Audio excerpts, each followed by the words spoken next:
So, our second lesson for Sindarin. This time, we're looking at a few specific questions. First, which languages were Tolkien's inspirations for Sindarin? You see, Tolkien himself said that Sindarin was deliberately given a linguistic character very like, though not identical with, British Welsh. And he repeatedly described Sindarin and its immediate ancestor forms like Noldorin or Goldorin as modeled on Welsh phonology and some grammatical processes. That is the single strongest explicit claim from Tolkien about Sindarin's inspiration. At the same time, because Tolkien was a broad philologist who drew on many traditions, Sindarin also shows processes and stylistic echoes that are familiar from other Indo-European languages Tolkien knew well, such as Old English and even to a lesser extent Old Norse or Germanic, and from general phonological phenomena that occur in Celtic and Germanic histories. So, in short, Welsh primary with secondary influences and analogies coming from the Germanic literatures Tolkien studied and from general historical linguistic models he admired. Next, which features of those languages did Tolkien take? Or what exactly did he borrow? You see, Tolkien didn't just copy vocabulary also, that would be boring. He borrowed phonological shape, morphophonological processes, and a few higher-level typological tendencies. The main features are, first, initial consonant mutations, such as lenition and related alternations. A hallmark of modern Brythonic, Welsh, and other Celtic tongues. You see, the initial consonant of a word changes depending on grammatical or syntactic environment. Tolkien implemented soft, nasal, and even mixed or stop mutations in Sindarin. The hard mutation, as typically defined in Welsh, is a different process, often related to the spiral mutation, and Tolkien's system is most directly modeled on the Welsh lenition and nasal mutation. Next, we have the so-called E affection or umlaut-like vowel changes. Basically, internal vowel mutation used grammatically. Sindarin plurals and some verbal forms show vowel changes triggered historically, if you can say so, by a following E. This is comparable to the E umlaut in Germanic languages and to vowel affection processes in Celtic. And then we have the plural formation.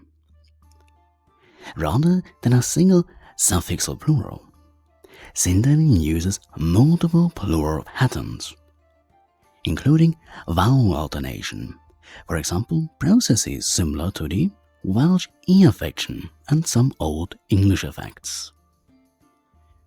And then, a phonotactic Celtic surface sound, so that would be soft vowels, fluid consonant sequences, and an avoidance of certain final vowels. Contrast with Quenya's Latinate vowel-rich surface. This creates the auditory feel of Sindarin as more consonant-rich and consonant mutation-friendly, a style Tolkien deliberately aimed for. And then, of course, morphological fusional tendencies. Basically, Sindarin is more fusional and less acclinative than Quenya. That means the words are not becoming very long. Acclinative means that parts at the word are being attached more and more. So, comparable to how Welsh and many modern Indo-European languages handle morphology. and of course sound change models. Here we have actually regular historical shifts, again if you can say so. You see, Tolkien loved to build an internal history for his tongues. For Sindarin, he modeled systematic diachronic changes. For example, loss of certain vowels, development of consonant clusters, palatalizations, ensembles or shifts that produced medieval Welsh from earlier Celtic.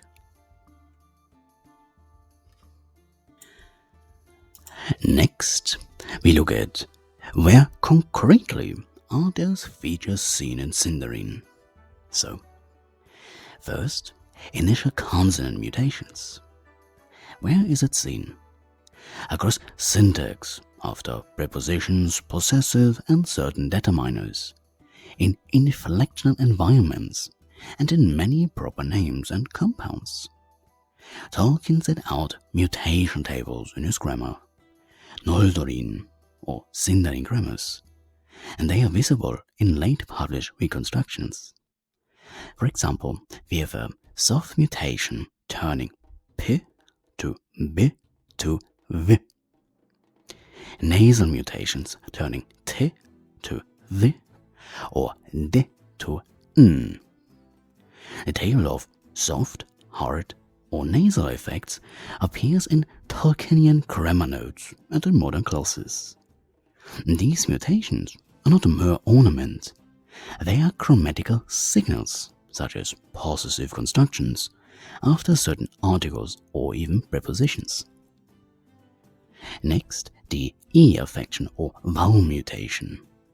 Again, where is it seen? In plural formation and some verb inflectional alternations. This is the main mechanism that makes Sindarin plurals sometimes look like Welsh plurals. For example, Adan, which is man in the singular, becomes in plural Edain. The change of A to E is an E affection effect. Another example, Orc to Irk, shows a different vowel or initial alternation pattern. And these are canonical examples used by Tolkien and by later commenters. Now, speaking of plural strategies, where is this seen? In Sindarin. Sindarin uses several plural classes. Some plurals are formed by vowel mutation, some by suffixes, and some by combined changes. Again, much like Welsh, and unlike classical Latin, with single synergy, or Quenya, with more regular suffixal inflection. Examples and paradigms are scattered through Tolkien's late grammars and modern grammars that reconstruct them. And then the phonotetics, or surface feel if you want. Again, where is it seen? Now, frequent consonant clusters at syllable onsets and medial clusters that result from historical loss of vowels, preferences for certain sonority patterns, presence of voiced plosives in medial positions, which would be something like b, d, or g, which are rarer in Quenya. The overall impression is a consonant-colored language, as Tolkien intended. For example, look at many Sindarin names: Nargothrond, Glorfindel, Mythland, and you hear the effect. And lastly, historical style sound chains. Again, where's the scene? Tolkien gives, in his internal grammars and in posthumous publications, rules that transform a reconstructed Common Eldarin into Sindarin, and then into later Sindarin, mirroring how linguists explain Welsh's evolution. And for the last point of today's lesson, we look at why Tolkien chose those languages and those features. Motivation and method. So, and this is where Tolkien's philology and his myth-making meet. You see, There are several complementary reasons. First, aesthetic fit, sound images, and mythic character. Tolkien repeatedly insisted that he invented languages because he liked their sound, something I completely understand. A lot of the reasons why I study those languages that I'm studying or planning on studying is because I really like their sound. So, he built myth to fit languages, not vice versa. For Sindarin, he wanted a language that sounded right for his elves of Beleriand, something that carried the lyrical, slightly Celtic flavor of the old heroic legend traditions he associated with the western coast and island states of his legendarium. Welsh gave the exact phonetic palette he wanted, the mutations, certain vowel qualities, and the balance of consonant and vowel that evoke the Celtic poetic tradition. He therefore modeled Sindarin's surface on Welsh for purely aesthetic and narrative reasons. And then, typological plausibility and historicizing the languages. Now, Tolkien was a historical linguist at heart, much like me. He wanted each of his languages to have a believable internal history. Parent languages, regular sound changes, and dialect divergence. Welsh and the Celtic histories provided a neat template for that. Real-world examples of how an old tongue, such as Proto-Celtic, becomes medieval Welsh via consistent shifts.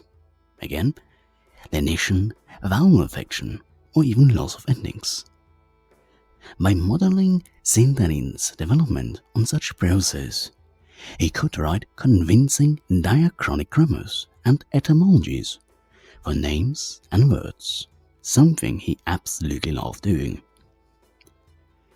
This purposeful historicization also lets Sindarin sit in a plausible relationship to Quenya, with Quenya being the high or old tongue and Sindarin the vernacular tongue, which also mirrors Quenya's Latin and Sindarin's Welsh in his analogy. And then we have, of course, cultural resonance or narrative function. Tolkien associated languages with people and cultural attitudes. Quenya is elevated, musical, Latinate in feel, used ceremonially by the Noldor in some periods. Sindarin, modeled on Welsh, felt older folk, vernacular, heroic. The tongue of people embedded in wild coast, tragic histories, and layered myth. The Celtic feel fitted the kinds of legends he told about the elves of Beleriand, tragedy, heroism, doomed grandeur. So, the choice was partly literary. Sound equals character equals story. And for the last point today, personal philological preference and training. Tolkien was steeped in Old English, Norse, Latin, Greek, and Celtic languages. All languages, by the way, that will at some point also be on this channel. He had admired the Welsh's phonology and Finnish morphology. The later for Quenya, obviously, because Finnish words can get pretty long and complex to pronounce with wonderful sounds. He also loved the idea of showing how real language possession, lenition, vowel mutation, regular sound laws can produce striking plausible differences between sister languages. And those are related languages. So, he used whatever real patterns best serve his internal linguistic history.